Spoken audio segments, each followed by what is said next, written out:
I get no respect, was the frequent lament of comedian Rodney Dangerfield. Considering some of his routines in movies, though, he just didn't deserve any. But in reality, none of us do, at least no more than anyone else. One of the most powerful pronouncements in the law of Moses was that all judgment was supposed to lack any respect for persons. In Deuteronomy chapter 1, verses 16 and 17, Moses repeated the account of selecting judges to hear cases and make judgments that took place at Mount Sinai in Exodus 18, verses 25 and 26.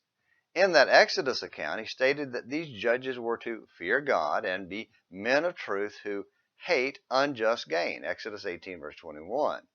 In Deuteronomy, he says the same thing, just in slightly different words. You shall not respect persons in judgment, but you shall hear the small as well as the great. You shall not be afraid of the face of man, for the judgment is God's, Deuteronomy 1, verse 17.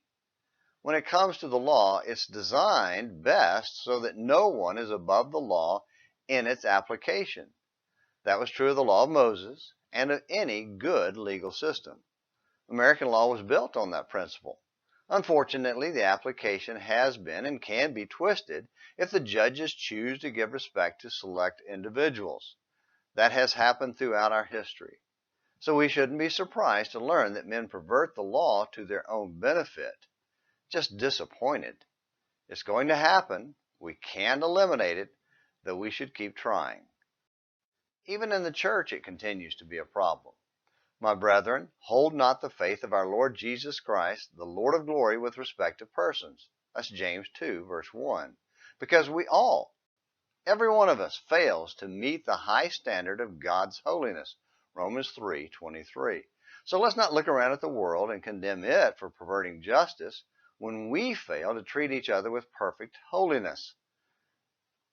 Let's give our brethren, all of them, some respect.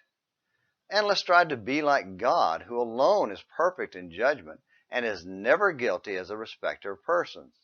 It was a hard-learned lesson for Peter. It took several miracles and messages from God before he got it. Then Peter opened his mouth and said, Of a truth, I perceive that God is no respecter of persons, Acts 10, verse 34. Let's learn it from Peter and live it like God.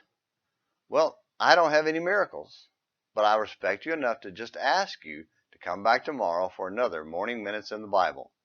Until then, this is James McClenny hoping you have a great day.